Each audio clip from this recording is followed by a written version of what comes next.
Hey everybody. All right, so you'll notice here that the format of the slides is a little different than last time. What you're seeing here is my old school slide format that I created back in 2014.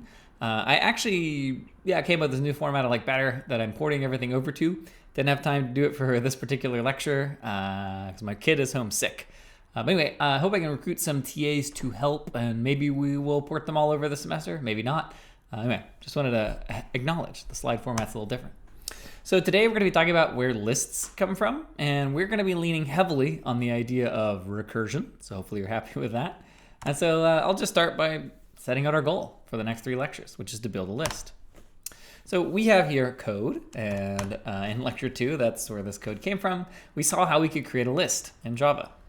Now, unlike Python, lists are not directly built into Java. We had to actually import this list, this abstract idea of a list, and then also import some specific concrete implementation of a list. And so today what we're going to talk about is the first steps towards building a linked list. Okay, so it's going to be, as I noted earlier, 3 lectures that are going to take us there. And we're going to use recursion ultimately as our technique, which is going to allow us to make a list which is infinitely large, unlike an array, for example, in Java, which is built directly into the language, which is a specific size. So the way we're going to allow for infinite expansibility is recursion. We'll see soon.